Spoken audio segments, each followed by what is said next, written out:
ఈ వీడియో గాని ఇనండి. ఎంత దారుణంగా ఉందో విజయవాడ, సింగనగర్ ప్రజల పరిస్థితి. ఒక కూటమి ప్రభుత్వం ఎంత నిర్లక్ష్యం వ్యవహరించిందో ఒకసారి మీరు గాని ఇనండి ఇది.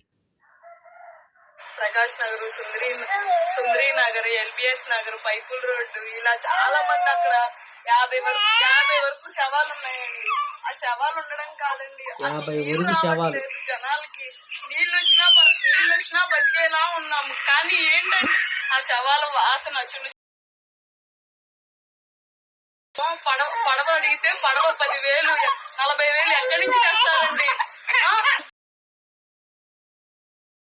40 పడవలు దింపారని అన్నారు. ఒక పడవ రాలేదండి.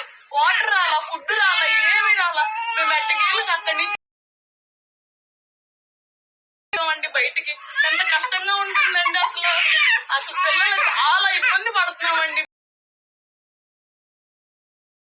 ఒక్కసారి నాటి వెళ్ళి ఫుడ్ పంపించి పైనుంచి శవాలు తేలుకుంటూ వస్తున్నాయి. అసలు ఏంటి గవర్నమెంట్ అసలు నీళ్లు కొట్టుకుపోయి వచ్చేసి ఇల్లు తేలిపోయి ఇంట్లో సామాన్లు వచ్చేసి ఒక్కొక్క 4 రోజులు ఫుడ్ లేకుండానే ఉన్నారు. కొంతమంది అయితే పైనుంచి శవాలు. చాలా భయం వేస్తుందండి. చూడండి ఎంత దారుణం అంటే ఎంత దారుణంగా ఉంది. కొంత ఈ గాని సోషల్ మీడియా టెక్నాలజీ పెరిగిందని చూపించలేకపోతున్నారు. ఏంటంటే కొన్ని కారణాల వల్ల ప్రభుత్వము మళ్ళీ రివర్స్ వీళ్ళ మీద కేసులు పెట్టిద్ది. అంటే కొన్ని చెప్పుకోవచ్చు. ఎందుకంటే ఏదైతే సాక్షి కానీ, TV5 కానీ, ఏబిఎన్ TV5 అసలైతే చూపించవు.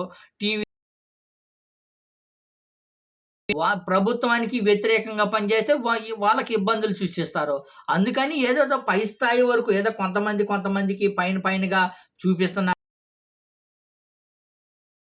బాగా భారీ స్థాయిలో ఇబ్బంది పడుతున్నారనే వాళ్ళని చూపించలేకపోయారు చూడండి మరి. ఇప్పుడేం మామూలు టీవీలో కొన్ని టీవీ ఛానల్లో ఈ చనిపోయింది ఇంతమంది ఉన్నారనేది చూపించలేకపోయారు. దగ్గర వాళ్ళు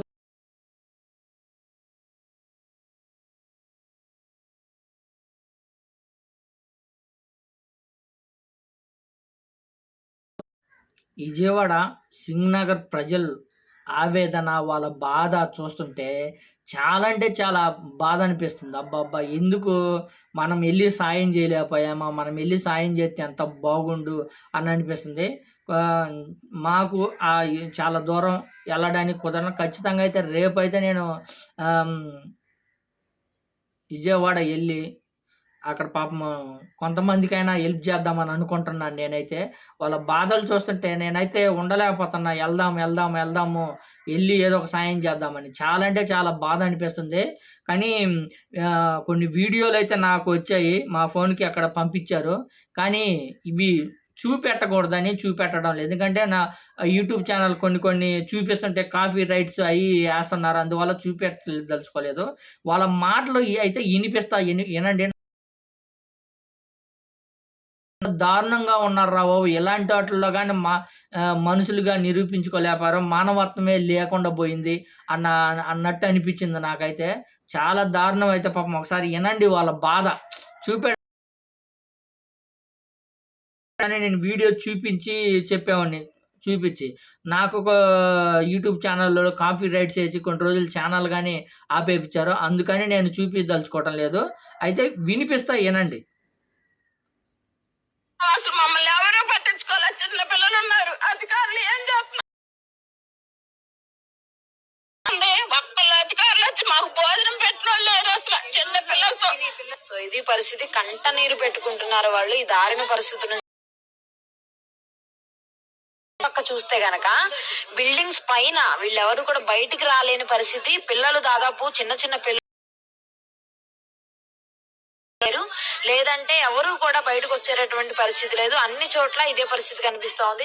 చిన్న పిల్లలతో లోపల చిన్నటి కంటే 3 అడుగులు కన్నీరు మున్నీరై విలిపిస్తున్నారు. లోపలికి వస్తున్నారు. ఈ బోట్లో ఎక్కినటువంటి దాదాపు నిన్న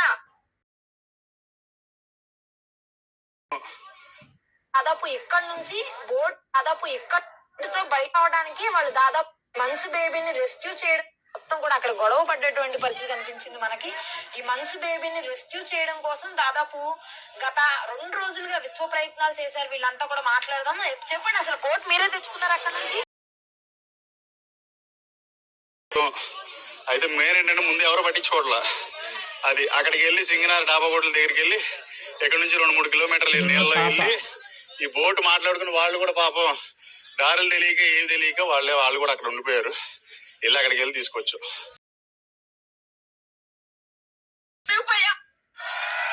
ఎంత దారుణం అంటే పాపము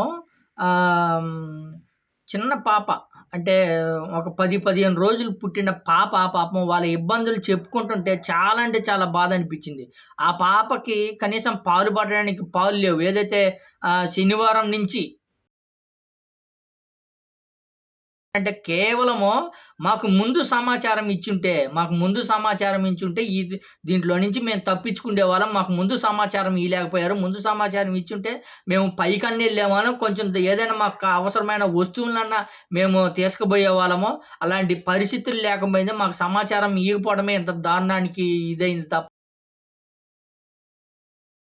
తప్పుకుంటారు. వాళ్ళు బాధ అంటే బాధ మామూలు చెప్పుకుండేది కాదు. పాపం మనకి మా భవానీపురం ఫోన్లు చేసి అడిగితే మొత్తం వాళ్ళు పాపం ఇదే చెప్తున్నారు. మొత్తం దారుణమైన పరిస్థితి ఉందని. ఏదైనా సరే ఇస్తే లైన్ లో ఎంతమంది క్రౌడ్ కొట్టుకొని చచ్చిపోయి తోపులాడాల్సిన అవసరం లేదు కదా. ఇప్పుడు మాకు ఎంత మా ఆకలి బాధ్యత తీర్చాలి. పవన్ కళ్యాణ్ సార్ అయినా, ఎమ్మెల్యే సార్ అయినా, చంద్రబాబు సార్ అయినా, ఎవరైనా సరే ఆ రోజు వచ్చి మాతో మాట్లాడి గ్యాస్ బండ్లు ఇస్తున్నాం, నెలకు 1500 ఇస్తున్నాం, మీ పిల్లలకి అమ్మకం 100 ఇస్తున్నాం అని చెప్పారు కదా. ఈ రోజు ఒక పూట మాకు ఇంత ఫుడ్ పెట్టలేకపోతున్నారు సార్. మాకు ఇన్ఫర్మేషన్ లేదు. ఆ ట్రైన్ ఏదైనా సర్వీస్ ఇస్తే లైన్ లో ఎంతమంది క్రౌడ్ లేదు. మమ్మల్ని ఎవరు పట్టించుకోవాలి. చిన్న పిల్లలు ఉన్నారు. అధికారులు ఏం చేస్తున్నారు తెలిస్తే కదా. అసలు ఎంత నీరుంది. ఒక్కళ్ళు అధికారులు వచ్చి మాకు భోజనం పెట్టలేదు.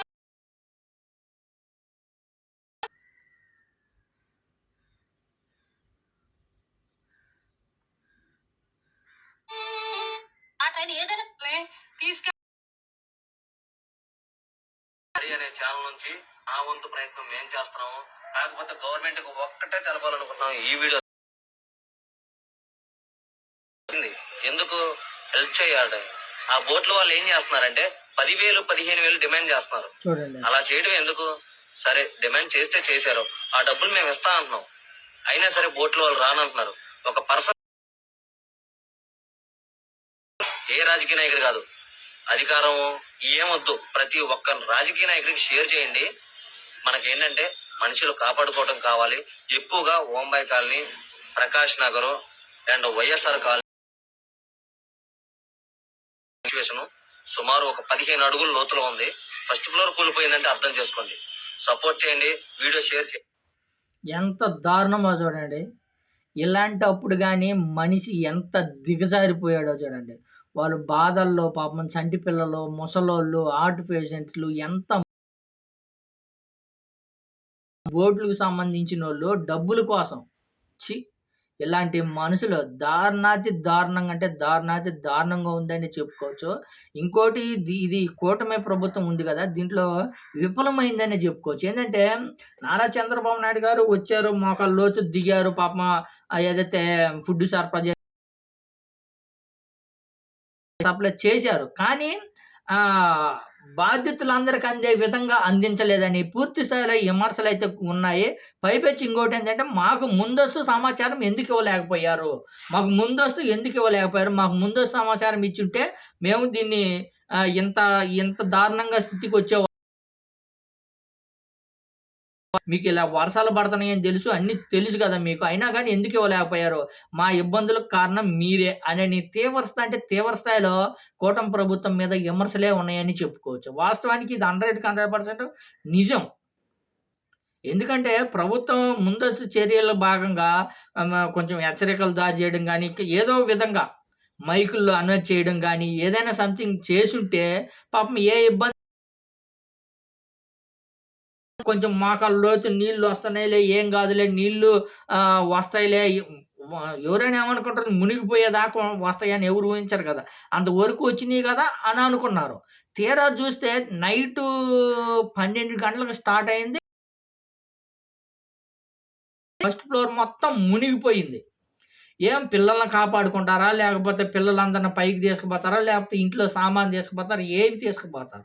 మొత్తం అందులో నీరు గంట గంటకి, అరగంట అరగంటకి పెరిగిపోతున్నాయే తప్ప దానికి తగ్గింది లేదు. అదే గాని ప్రభుత్వం ముందస్తు భాగంగా హెచ్చరికలు గాని జారీ జేసుంటే ఖచ్చితంగా కొంచెం ఎత్తైన ప్రదేశం గాని, తర్వాత ఫ్లైఓవర్‌లో గాని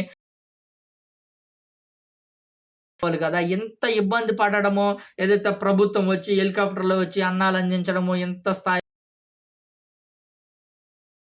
ఉండేవి గాదు కదా!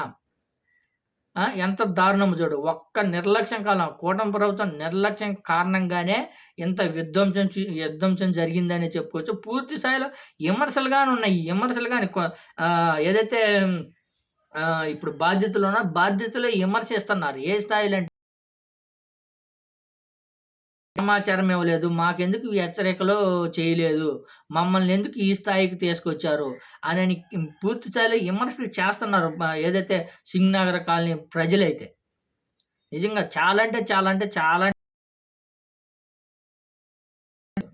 నిజంగా. ఎందుకంటే చిన్న చిన్న పిల్లలు, ముసలోళ్ళు